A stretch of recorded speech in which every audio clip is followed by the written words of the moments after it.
Hey, you, do you want a new alternate history mod where Germany has won the Weltkrieg, but it's not Kaiserreich? Do you want a mod which doesn't really, move too far away from the events of the First World War, 1936 or 1940? Do you want a mod which takes place in the golden era, the era of Zaz, the era of the stock market, the era of 1930? Lastly, do you want a mod where Britain and France have lost, but they haven't gone under socialist rule? Do you want a mod which has a completely different take on Germany winning the First World War as opposed to Kaiserreich? Then you are at the correct location, my friend. For today, we are going to be exploring the colorful world of Mittelmachte. What if the Triple Alliance won World War I? The basic lore of this mod is that King Umberto I of Italy is not assassinated by anarchists. This results in the Triple Alliance remaining strong and more bonded together.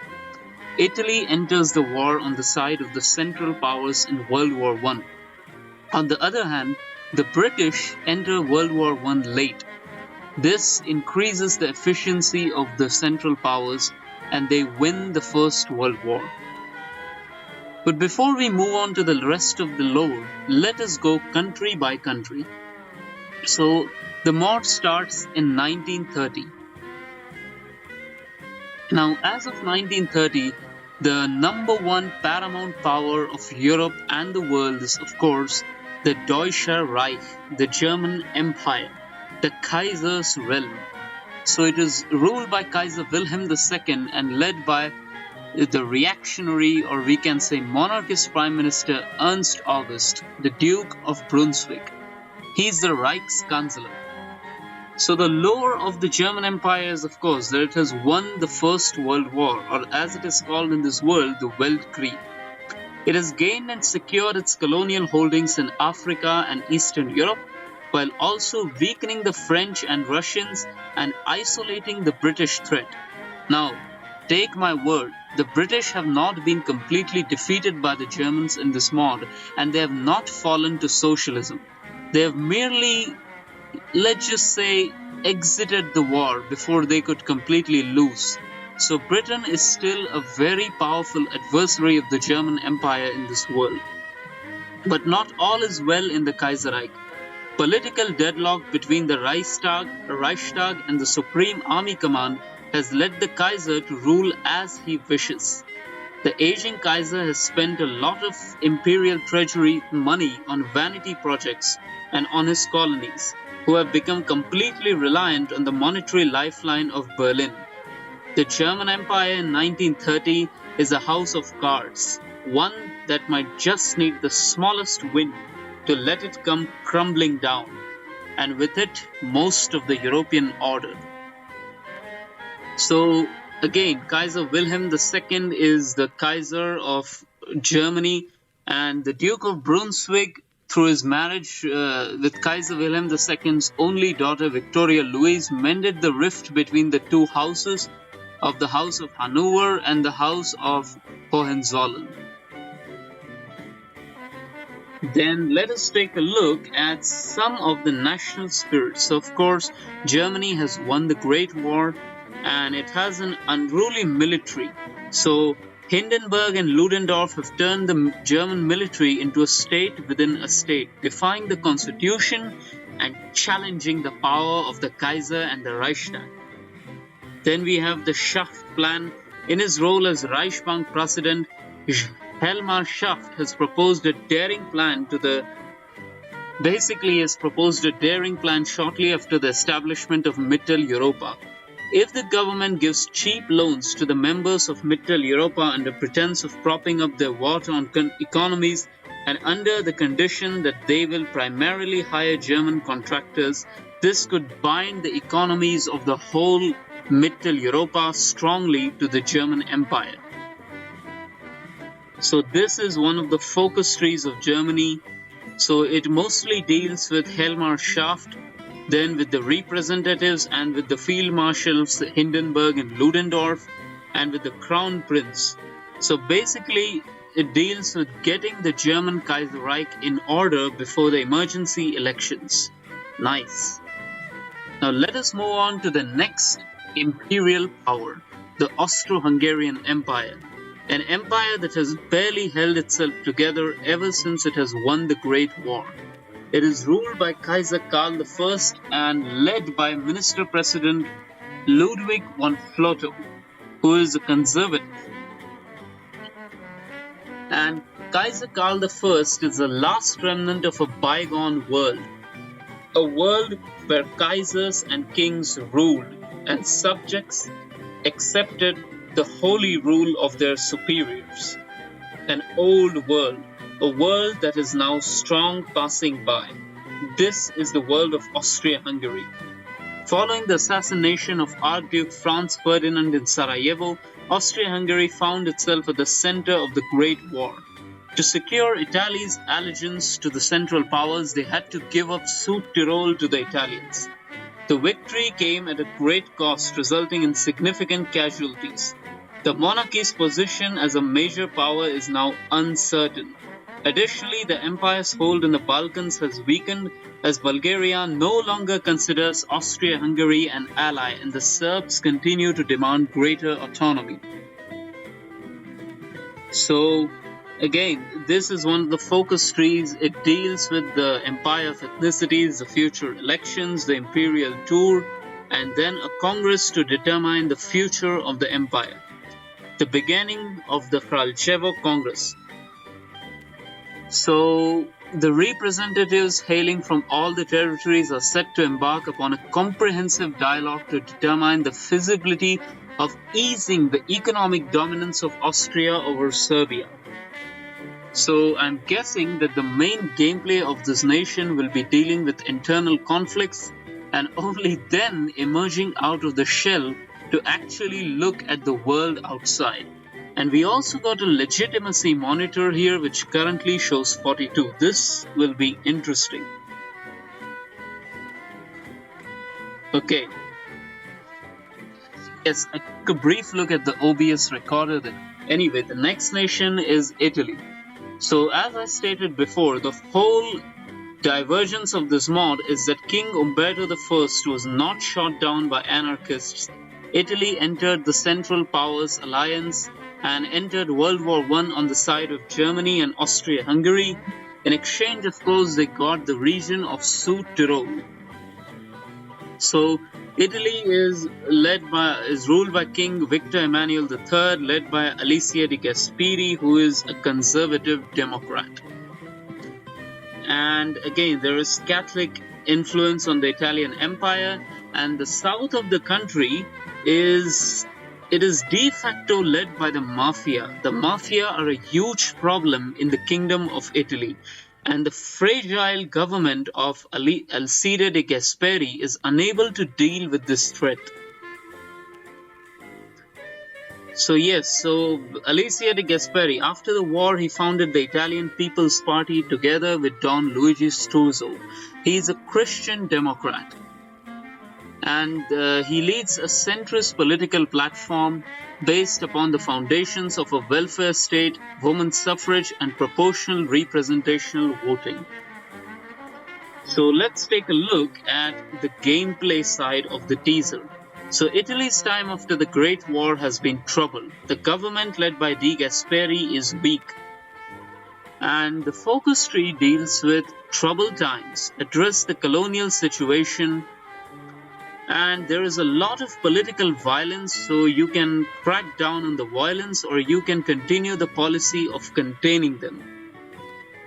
Then there is a massive crash. I will explain it later when I get back to Britain. So that is Italy. And now we move on to the next nation.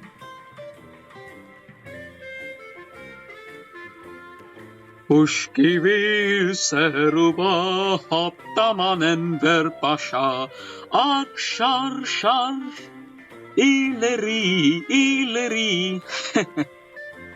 Yes.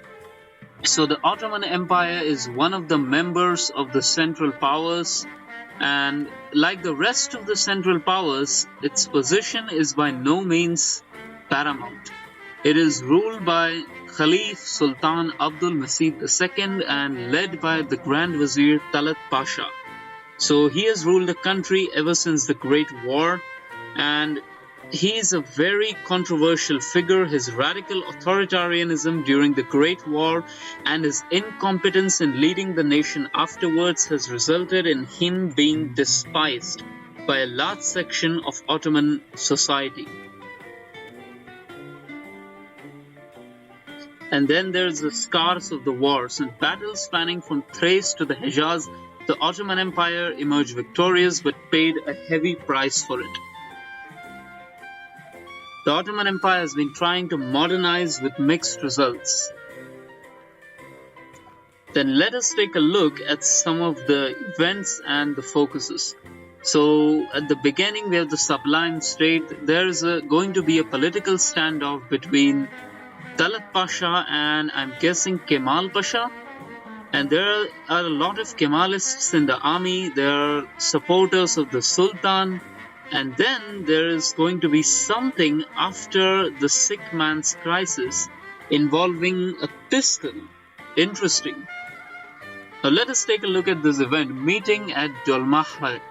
Today an historic event has occurred within the Sublime Porte. Ittihadist and People's Party officials have met at the palace to debate the future of the nation. Okay.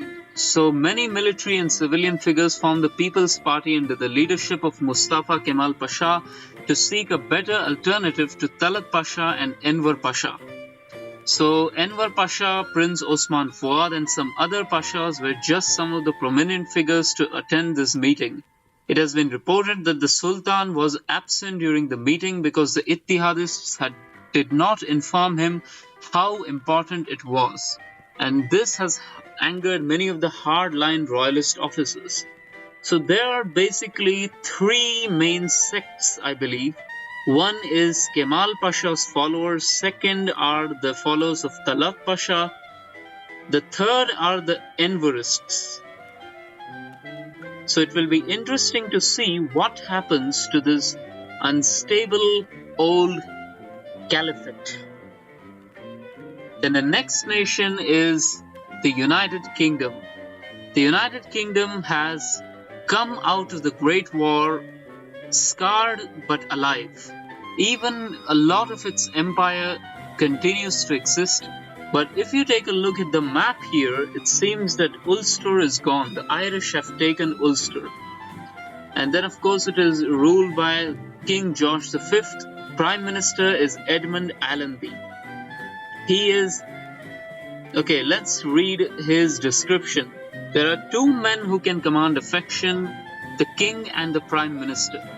So, Allenby is a hero of the Boer War. When the Great War ended, he became famed for his exploits in Arabia, which were perhaps the most successful of all British fronts. So his performance in the Middle East did not go unnoticed. Okay, in South Africa and Australia... Okay, so South Africa and Australia have left the empire. And in 1926, just like in the Mord-Kaiser-Reich, the general strike did come close to toppling the government, but it did not succeed, and King George appointed Allenby to lead a national government consisting of the majority of all three major political parties. Now, 4 years since then, Allenby has managed to stabilize the government, but the nation is not a true democracy. Recently, so it is called the Allenbicracy. Basically, he has clamped down hard on the socialists and other subversives. So, we can say that this is kind of a soft authoritarianism, like he's not a hardline dictator by any means, but the United Kingdom is an authoritarian democracy. But elections are scheduled for 1932. And then there is the Boothby affair. During the last few months of 1929, a shocking scandal has burst out of Westminster. Bob Boothby was revealed to have committed 3 shocking acts. He had an affair with Harold Macmillan's wife Dorothy. Second, he has ties to the mob of London.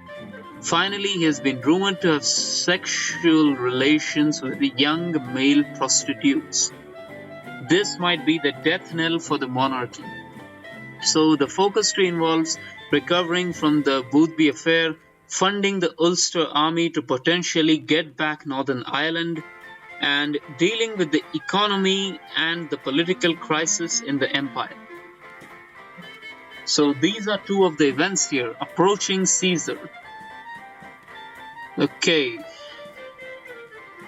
So the Boothby affair seems to have really hurt Harold Macmillan, Boothby, and also the British government.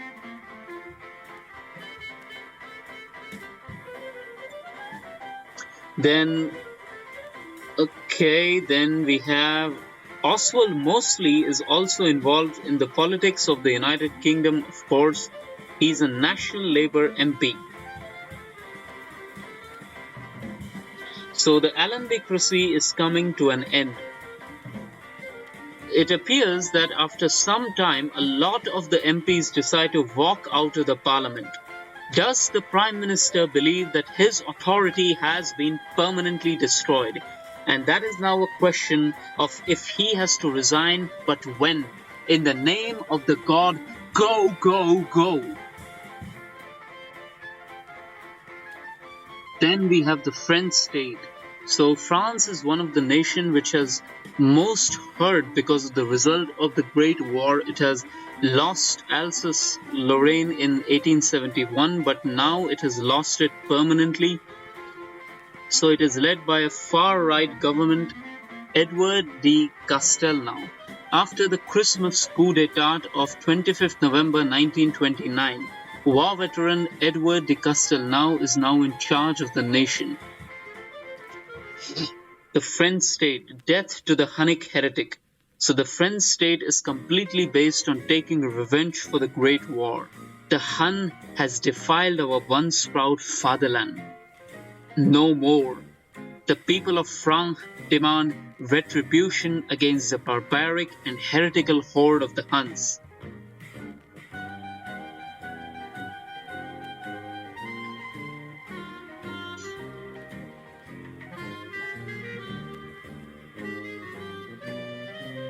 Germany shall reap the produce of what it has sowed. It shall give an eye for an eye, like what it did to France. Castelnau shall give in return. Germany will be torn asunder. Its fields shall burn. Every building shall be leveled to the ground, and all rivers shall be painted in the blood of the heretics. And only then will the souls murdered by the Hun will be avenged. Remember, mon ami, suffer not the Hun. Okay, I'm telling you this right now. The day this mod releases, I will be playing France first. Anyway, then we take a look at some of the focus of France. So it deals with the differing opinions of the different far-right factions in France regarding the Catholic Church, integralism, Jacques Doriots, fascists, and of course glory to the Maréchal. And then dealing with the communists, empowering the secret police. Gloria au Maréchal. We are experiencing the consequences of our actions. Many intellectuals and left-wing politicians have already labeled the actions of this coup as dictatorial and condemned the march. So France is basically the Italy of this world. And they are also going to invite the Pope. So this is interesting. I mean, France is basically, I bet France is going to have some kind of power struggle between the different types of far-right thoughts, from integralism to some kind of reactionarism to military junta and some kind of, progressive fascism, like San Sepulcrismo in our timeline. And of course, there is the internal struggle, as I told you. There is a mechanic for it that they have teased. Then we move on to the behemoth called Russia. So Kolchak has defeated the Reds with German help, but now the Russians have grown quite a part of the Germans, of course. I mean, Germany did defeat the Russians in World War I. So Anatoly Pepelyaev is chairman of the Council of Ministers, and Kolchak runs a nationalist government.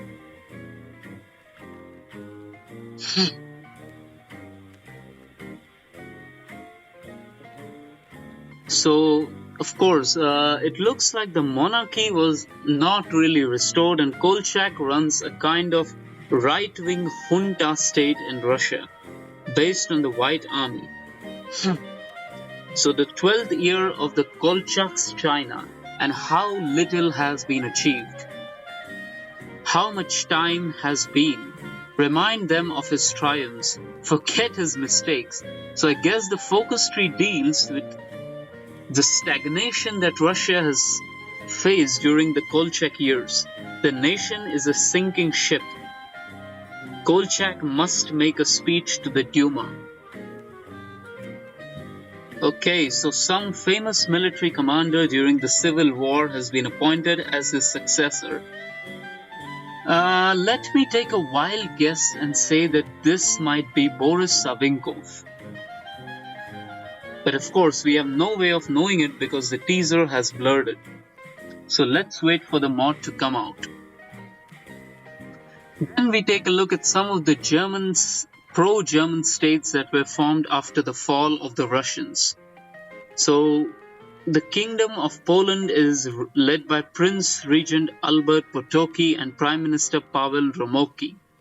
So no king has been crowned yet, and there is an everlasting regency. This is same as Kaiserreich. So Alfred Potocki, the son of a landowner and Polish nobleman, he hosted Archduke Ferdinand in Landkut, attended dinners with King Carol of Romania. He is one of the wisest Polish elites, having studied in Vienna. Placed in this position after the German intervention, he decided to centralize power around the government to streamline the process of electing a king and make the country independent from foreign influences. So basically there is a coalition government in place, but there is no true democracy and elections aren't planned for the foreseeable future. I'm guessing that one of the first things that the Poles need is a king. Or a revolution. Next up we have Ukraine, which is divided up between two parts.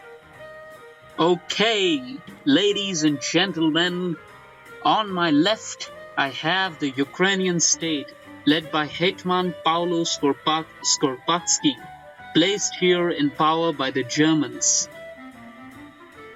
He is militarily reliant on Germany.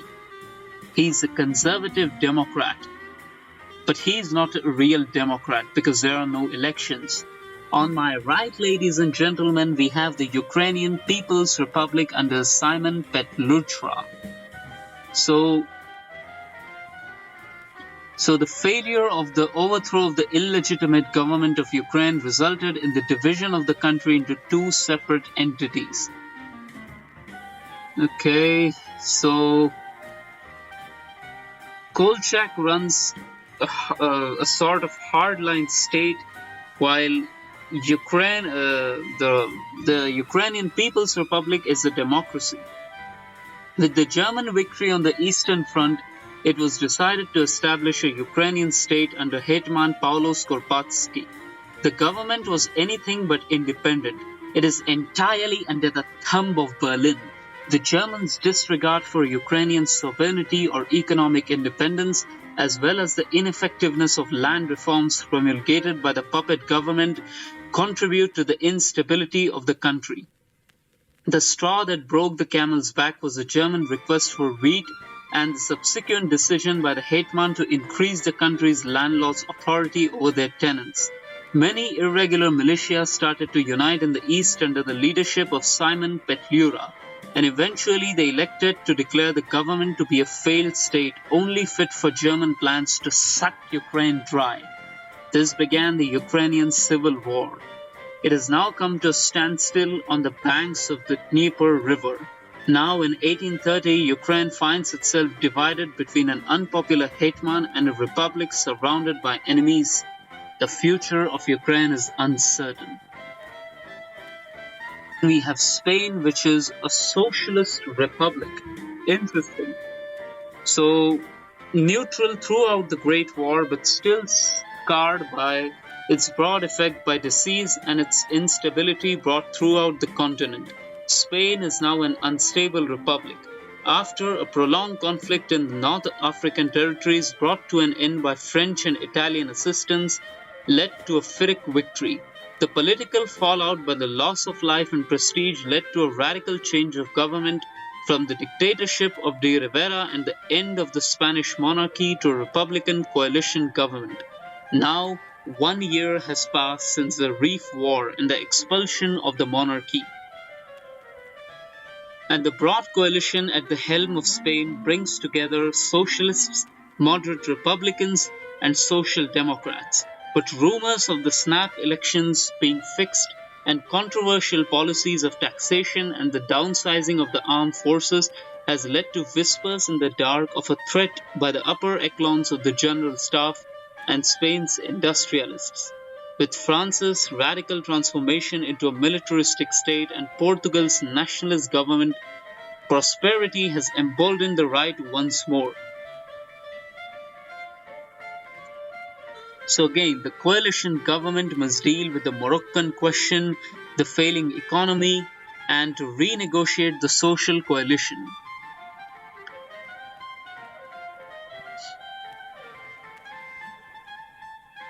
And then we have Portugal, which is again an authoritarian democracy.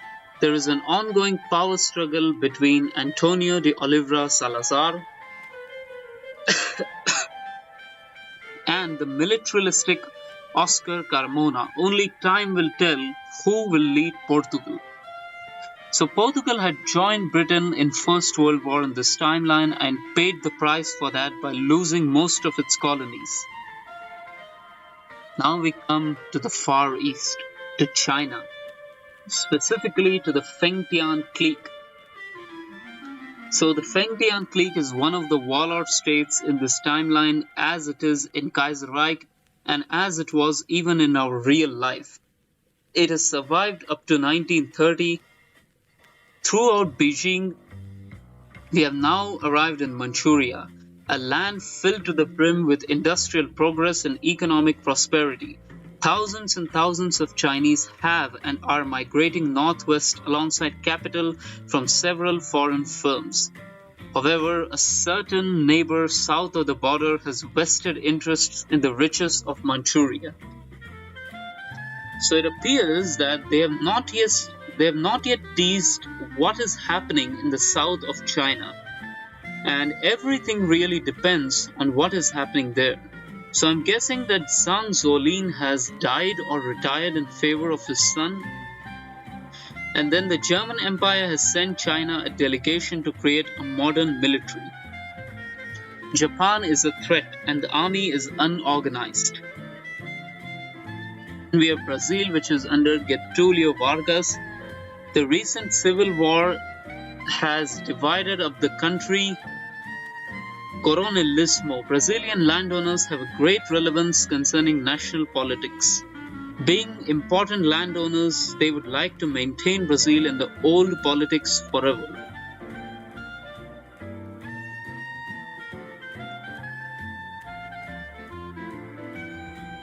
So that is it. And if anyone is wondering what was the music in this video, it is this.